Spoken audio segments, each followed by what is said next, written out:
Hello and welcome to this episode of RPGGamer's Top 5s, and this time as part of a series on the top RPGs on each system, we're going to be doing the top 5 RPGs on the Commodore 64.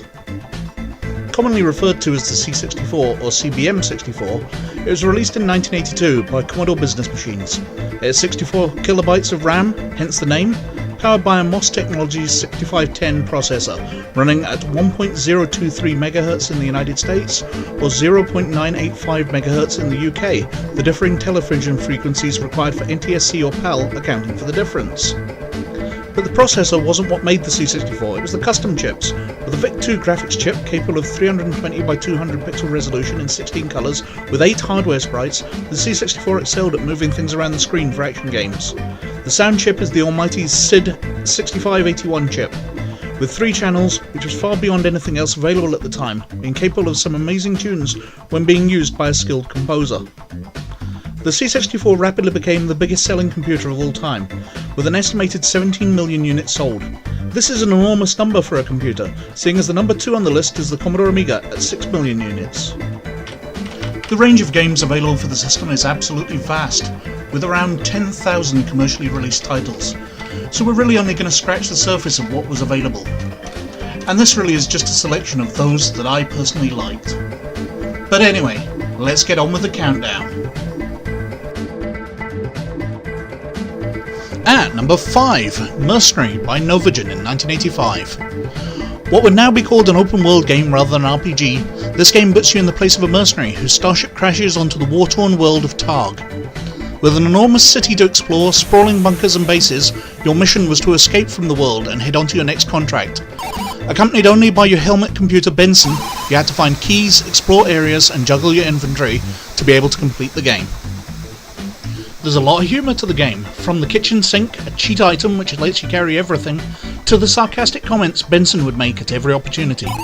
But the real fun of this game wasn't just completing it. It was just playing around in the world, claiming a base as your own and decorating it, stealing the best ships, taking over a space station. There was just so much to do. It was later expanded with Mercenary: The Second City, which was set on the other side of the planet, and the sequels came out on the Amiga, Damocles and Mercenary 3: The Dion Crisis. At number 4, Alter Ego by Activision in 1986. Perhaps the purest role-playing game ever written, Alter Ego is a game where you play a person from birth to death, making decisions which shape their life. Whether you do dangerous actions during your youth, which may lead to health problems when you're older, whether you study hard, get married, become a successful business person, everything is up to you. But your decisions may not lead to the results that you wanted. You can easily find your life going off the tracks as you become sick, or get divorced, drop out of college, and other disasters which lead to you dying penniless and alone. The chance of dying young is also a constant in your alter ego life. There are numerous times I was kidnapped and murdered as a child, or died of a heart attack in my 20s. Various versions of Alter Ego have been put up on the web, and recreate the game accurately, so I highly recommended hunting one down and having a play. It's a unique experience, one I find myself returning to, and I managed to get my eldest son quite involved in playing too. At number 3, The Lords of Midnight by Beyond Software in 1983. The Lords of Midnight is a hybrid between a wargame and a role-playing game. You take the part of 4 characters: Luxor the Moon Prince, Rothron the Wise, Corleth the Fey, and Morkin. Your aim is to explore the land of Midnight and recruit other characters and armies to defeat and destroy Doomdark, the evil witch Ken who has locked the land into eternal winter. So far, so Lord of the Rings, but how you defeat Doomdark is up to you. You can quest as a traditional adventure, seeking the Ice Crown, the source of Doomdark's power, and destroy it. Or you can recruit the armies and fight Doomdark's forces in an epic wargame. The way the game created landscapes was innovative, and compared to the vector graphics of the time, it looked wonderful, using scaled images of mountains, trees and armies to create a perspective-correct landscape viewable from 8 directions of the compass. With Doomdark and his forces having goals of their own to win the game, it's role-playing and strategy all rolled into one, and groups online still debate the best tactics to use. A sequel was released in 1985 entitled Doomdark's Revenge, which built on the original game by providing a larger array of usable tactics, and a final installment named The Eye of the Moon was never released. Much later, a PC game, Lords of Midnight: The Citadel, was released in 1995, and in 2012 versions for mobile platforms were in production when the author of the series, Mike Singleton, passed away. At number 2, Shadowfire by Beyond Software in 1985. Shadowfire was unique at launch because it used a graphical user interface and icons to control your characters, providing the kind of adventure which formerly had been text entry. You take command of a team of 6 elite characters trying to rescue an ambassador from the evil General Zoff, before he hands over the plans to a new type of starship, the Shadowfire. With time counting down, you must take advantage of the skills of your team to navigate your way through the complex map of the Zoff 5 starship where the ambassador is being held. The characters you control are fleshed out, and their skills will pave the way to success or failure. Silk is an insectoid and a strong fighter.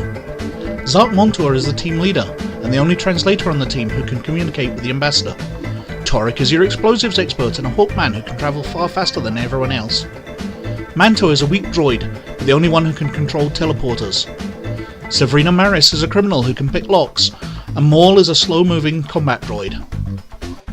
With the team all moving at different speeds and capable of different tasks, the game has a deep complexity in its play, all set to an amazing piece of music by Fred Gray.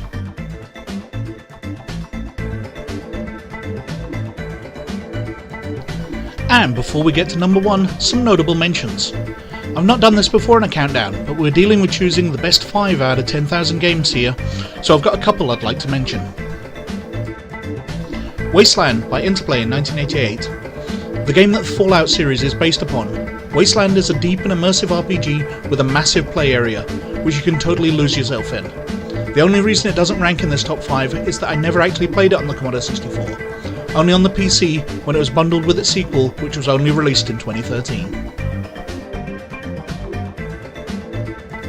Elite by Firebird in 1984. I love Elite, a space trading game which gives you the galaxy to explore and exploit. So much so that I was a Kickstarter funder for Elite Dangerous, which I've sank far too many hours into.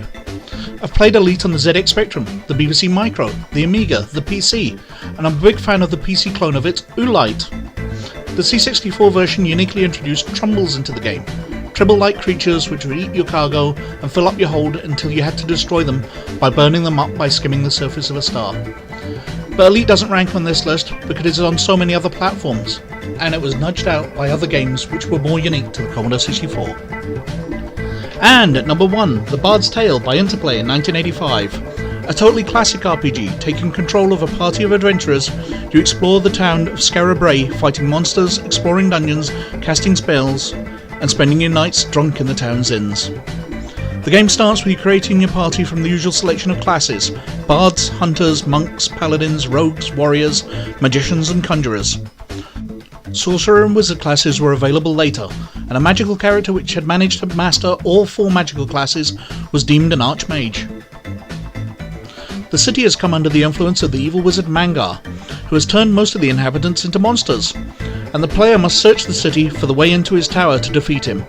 With 85 different spells available, the player must cast them by typing the 4-letter spell from the manual. MIBL, for example, would cast Mangar's Mindblade. During play, the player would encounter groups of enemies consisting of up to 99 members as they explored, so facing 20 warriors and 10 wizards was not uncommon, and one encounter I personally remember consisted of 99 ninjas and 99 ninjas and 99 ninjas and 99 ninjas. Even though it's such an early game, all the classic elements of an RPG are here. Leveling up your characters, dishing out magical items you've looted from slain foes, and so much grind to make sure you're powerful enough for the next dungeon. I've got so many memories of this classic game, including remembering many of the spell codes over 30 years later, which is why it's our number 1 RPG on the Commodore 64. So, what did you think? Any games we missed? Any favourites you'd like to suggest?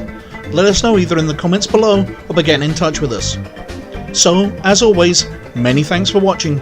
Please like and subscribe if you like what we're doing. Look after yourselves, and we'll catch you later. Bye.